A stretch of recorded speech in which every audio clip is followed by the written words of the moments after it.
you think that, a lot of people in the West are doing, if you will, mindfulness practices, and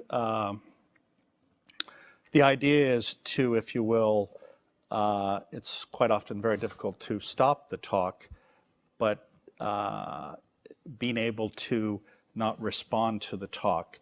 And is it, you think, because it takes so much energy to constantly be distracted, that suddenly when you don't have that, you have now the ability to actually respond?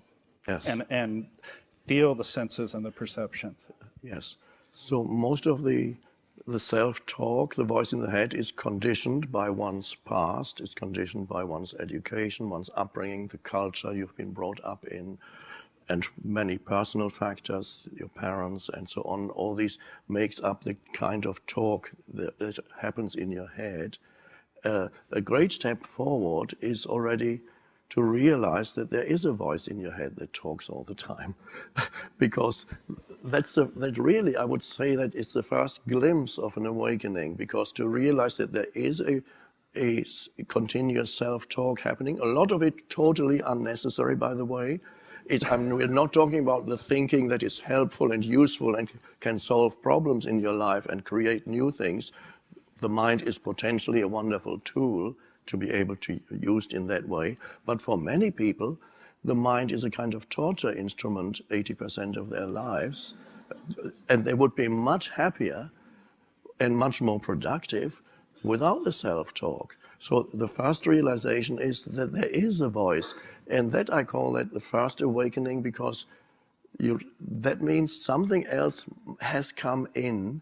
We could call that another dimension of consciousness has come in, which we could call awareness. I sometimes call it awareness, we could call it presence. And I think in Buddhist terminology, that would be called mindfulness. I personally don't use the term, although it's a wonderful thing, mindfulness. I don't use the term because it implies that your mind is full. But but it's actually realizing there are, and this is the beginning of realizing there are two dimensions of consciousness possible in you.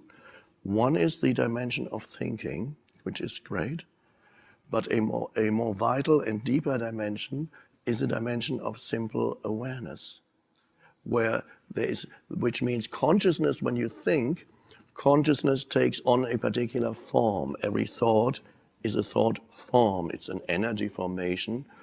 I'm not a scientist, you're a scientist, but I think if you're totally honest as a scientist, you will probably admit... Don't ask for too much. No, you will probably admit that science even now doesn't quite know what a thought is. No, you're absolutely correct. In fact, the more we pretend we know, confirms reality that we don't, I think. So my approach is not scientific, but I think there's a lot to be said for looking at it from a scientific angle. But my approach is totally experiential, so you can see for yourself, find for yourself, there is that voice. And then you become aware that that voice has certain patterns to it, repetitive thought patterns that tend to occur again and again, perhaps every day of your life. I had thoughts for years. I had certain thoughts like, whenever something happened that wasn't good, I had a thought that would comment on it in my mind, and it would say, of course, bad things always happen to me. It's bound to happen to me. It's, of course, always bad things happen to me. And they did. So it always confirmed that I was right. And, then with a disidentification, realize there is a space of you from where you can be aware what kind of thoughts are going through your mind all the time. And that the awareness of thought is not a thought. It's simply the ability to look at a thought like a light shining on a thought. And I call that pure or unconditioned consciousness, whereas the thought is consciousness that has become a form. An analogy we could use is to say that consciousness is the vast ocean, and thinking is the waves and ripples on the surface of the ocean. And every wave and ripple has a very short-lived life. It's very fleeting, like every thought, but it pretends to have an independent existence. And then what happens is this